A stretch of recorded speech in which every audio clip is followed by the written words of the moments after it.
I never thought my life would lead to this point. My name is Lena. I'm 38 years old, and my husband Victor is a successful businessman. He's always busy with work, either on long business trips or in meetings glued to his phone and computer screens. I've always supported my husband's work, understanding the pressure he has to bear. However, every time he leaves the house or works hard, I feel a strange sense of deprivation and loneliness. We have a son named Ethan, Ethan is now 20 years old and doesn't like being constrained. He always craves freedom. After 2 years of college, Ethan decided to drop out to work. Despite my family being well off and able to support him, he found a job at a grocery store near our house. He works hard and usually comes home at noon to rest. Subscribe to my channel so I can continue bringing you more fascinating true stories like this one. Don't forget to watch this video until the end. This story is going to be really interesting. This summer was especially hot. The heat seemed to seep through every crack in the door, filling the house one day like any other. Victor left for work early in the morning, busy with his schedule. The house became quiet when he firmly closed the door. I felt the silence as only I was left in the vast space. Ethan still worked the morning shift at the store and would usually return home at noon. The sun was high in the sky, radiating intense heat. The whole yard was filled with a cool, refreshing breeze. I sat by the window, looking out with a sad gaze, when I heard the sound of footsteps signaling Ethan's return. The door opened, and he walked in, sweat dripping down his forehead, his t-shirt clinging to his body. "Mom, it's so hot today," Ethan said, placing the bag of snacks on the kitchen table. I smiled, watching my eldest son grow up day by day. My heart filled with indescribable emotions. Ethan walked over to the refrigerator and took out a bottle of cold water. He sat down on the old wooden chair. The space returned to its usual silence, with only the steady rotation of the ceiling fan and the pattering sound of water droplets falling from the cold water bottle onto the floor. The refrigerator took out a bottle of cold water and sat down on the old wooden chair. The space returned to its usual silence, with only the steady rotation of the ceiling fan and the pattering sound of water drops falling from the cold water bottle onto the floor. We sat in silence, each absorbed in our own thoughts, in the sweltering summer heat. The heat became unbearable for me that afternoon, so I decided to take a shower to ease the discomfort. As I approached the bathroom, I heard the sound of running water and took a few more steps, realizing that the bathroom door was ajar. A small gap revealed a faint light. Ethan was standing under the stream of water, naked. Even though I was his mother, this scene made my heart flutter. It was pounding as if it was about to jump out of my chest. I stood frozen, unsure of what to do.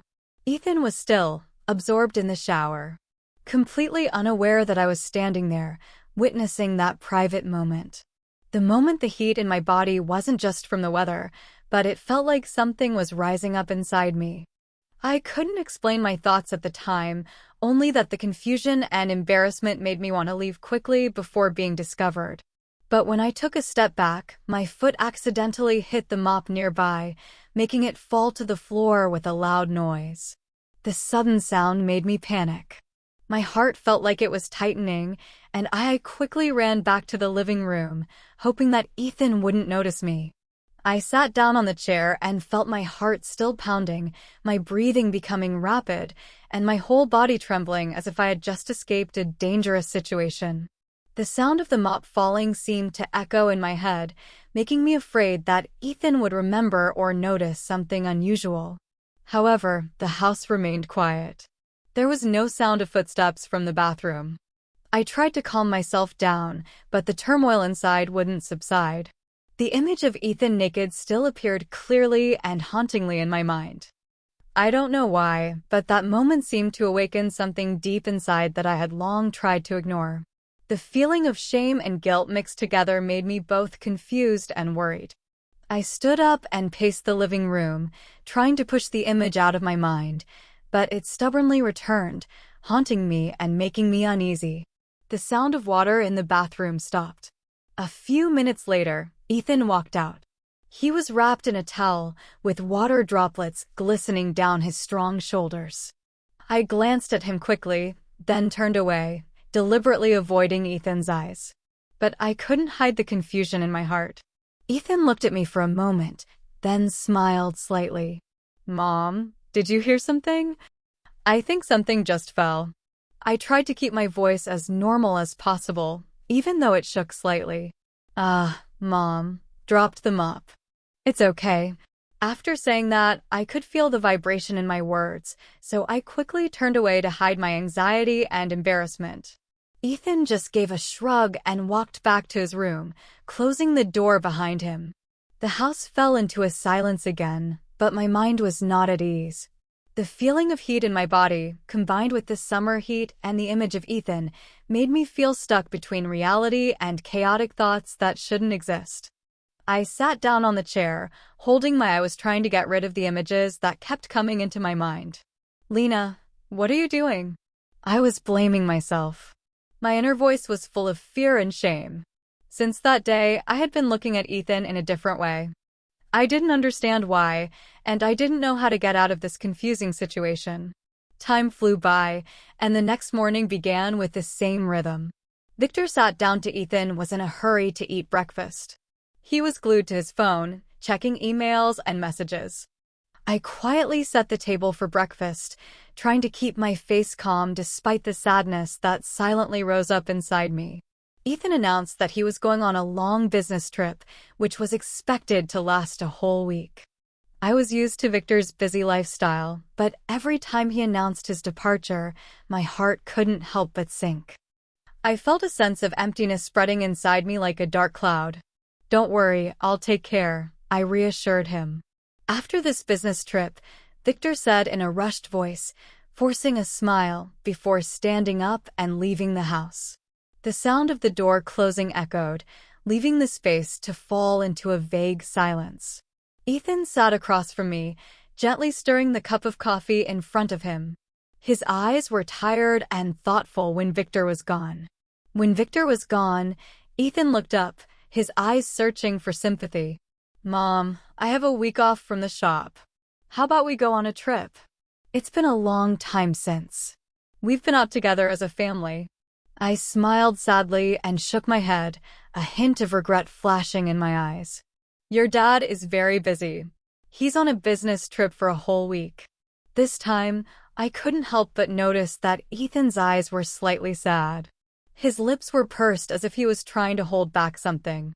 He didn't say anything more. He just nodded slightly and then stood up to clean up the dishes on the table. I could clearly feel Ethan was really looking forward to a proper family trip, without any work or distance getting in the way. After breakfast, the house was just the two of us. I wondered how long it had been since I'd had the chance to sit down and really listen to Ethan. I wanted to know what he was thinking, feeling, and dreaming about. Life had got in the way, and we hadn't had a chance to stop and look deeply into each other's eyes.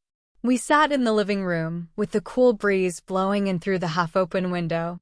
The window was open a bit, letting in a gentle breeze and soft sunlight. Ethan said, "Mom, I have a lot to tell you." His voice was deeper and more mature than before. "Whatever it is, just tell me. I'm listening." I smiled at him, encouraging him with gentle eyes. He began to tell stories about everyday life at the shop, funny customers, and unexpected situations that made him laugh. I listened attentively, feeling like I'd found a part of the connection that had faded over the years. Ethan's eyes flashed with joy as he recalled moments, making my heart feel warm. Time passed quickly, and I was truly immersed in the conversation. I teased him, "You're so big. Have you thought about having a girlfriend?" "Mom, I see many girls in the neighborhood staring at me every time I pass by." Ethan laughed. Ethan was really happy and his eyes were sparkling. His mom said, "Let's talk about that later." Ethan said, "I still want to focus on work first." His tone was both joking and sincere. We kept chatting and recalled warm old memories. We talked about the times the whole family went on picnics when Ethan was little or when he was naughty and got scolded by Victor and me. Then the whole family burst out laughing. The room was filled with lively stories. It was like time had turned back to those happy days. The time flew by, and the noon sunlight poured into the room, making it brighter and warmer. I felt my heart lighten, as if the distance between Ethan and me had been filled with love and understanding. We fell silent for a moment, and the clock showed that it was almost noon. Both mother and son were lost in their own thoughts, but the atmosphere between us had changed. It was warmer, closer, and more peaceful than ever. Ethan looked straight into my eyes and Ethan asked me a question that left me speechless. I didn't know how to answer. Mom, did you watch me take a bath yesterday? I was so surprised that my heart pounded and my face turned red. I couldn't speak. Ethan looked at me intently, his eyes shining with curiosity and patience. It seemed like he was waiting for an answer. He didn't give me much time to think.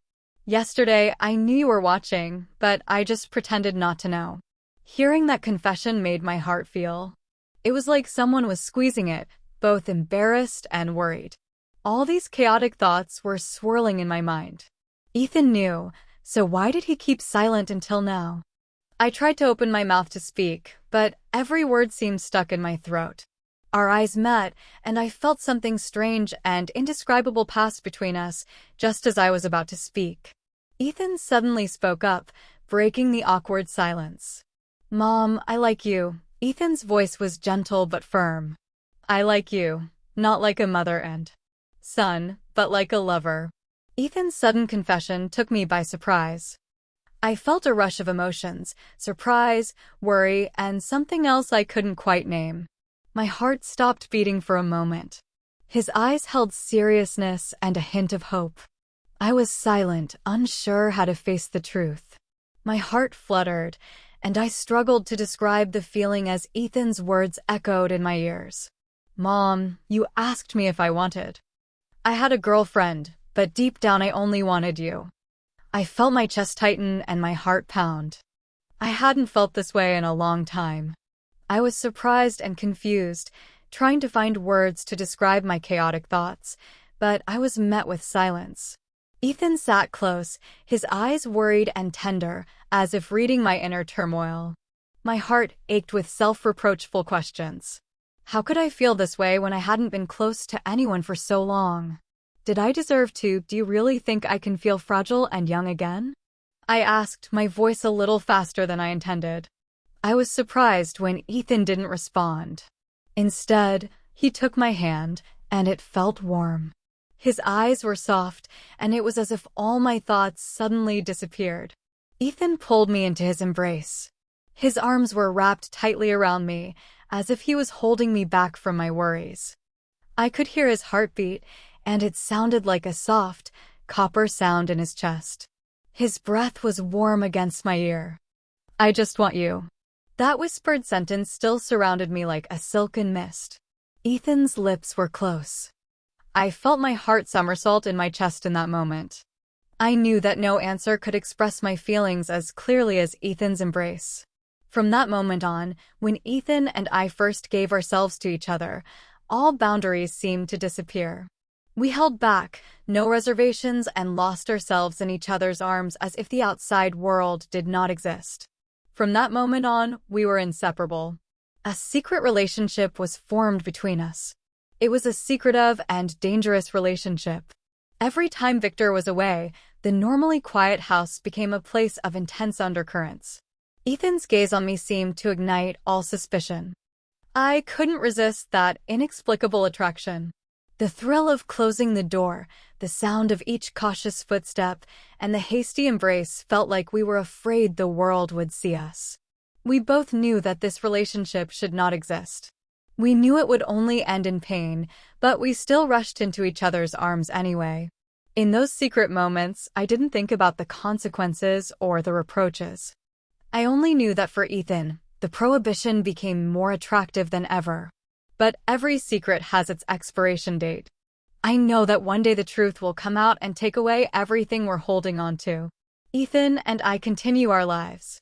In a tug of war between emotion and reason, every time we face each other, embarrassment and invisible desire always creep into our eyes. Our accidental touches are a constant source of inner conflict, and they torment me every day. But I still cannot stop. We share moments that we both know should not exist. They are full of emotion, but also filled with guilt. One afternoon, Victor unexpectedly came home earlier than expected. I heard the sound of the car stopping in the yard and the sound of the key in the door lock, and I was stunned. I felt fear. Rising Ethan and I just managed to separate our eyes, confused and anxious. Victor walked in, his face tired, but his eyes searching. He looked at me and Ethan, a little suspicious, but said nothing. The atmosphere in the room was tense, like a string about to break. I knew things couldn't go on like this. The tension between the three of us was suffocating. I had to face the fact that I needed to end this wrong relationship before things became irreparable. One evening, I called. Ethan came out onto the porch. The dim light fell on his face, and I could see tears in his eyes. "We can't go on like this," I said quietly. "Ethan, I love you like a son, and I know that's the right thing to do. Anything else would only bring pain." Ethan fell silent, his eyes on the ground. I could see sadness spreading across his face. Finally, he nodded his shoulders, slumping as if a heavy burden had been lifted. "Our relationship ended quietly," I said. "But in both of our hearts, the pain remains." I still didn't know what had happened. I decided to spend more time with my family to repair what was broken inside me and rebuild trust. Ethan left home for a while to find balance and start a new life. I realized that sometimes loneliness and the longing for affection can make people do wrong things. The biggest lesson I learned was sincerity and the courage to face your own feelings to protect what is truly important. You need to let go of what should not be held onto at the end. It leaves a bit of regret and reflection, but also the beginning of healing and moving on. After all that I have been through, I want to share some reflections with those who may be facing similar challenges or emotions. What I learned is to know yourself and face loneliness. There was a time when I felt trapped in loneliness and emptiness. Instead of looking for comfort in the wrong places, I realized that I needed to learn to face those emotions. I needed to ask myself why I felt that way and work to address the root cause. It's important to understand the root cause of your emotions and maintain boundaries and respect your self-worth when dealing with difficult emotions. I've learned that maintaining boundaries in relationships is extremely important. Respect for yourself and others helps prevent mistakes that you may later regret. Communication and connection are key if you feel lonely in your relationship. Initiating communication can help clear up misunderstandings and bring about connection. Forgive yourself and learn to grow. I've made mistakes, and the hardest part is facing regret. However, I've learned that beating yourself up only makes things worse. Forgiving yourself is the first step to healing and moving forward. Cherish the relationships that really matter. I learned that love and connection with people who truly care about you is the most precious thing. Don't lose sight of your goals if you're confused or conflicted. Take a moment to reflect, face yourself, and choose the right path. I've learned that strength is about more than just standing firm. It's also about knowing when to stop.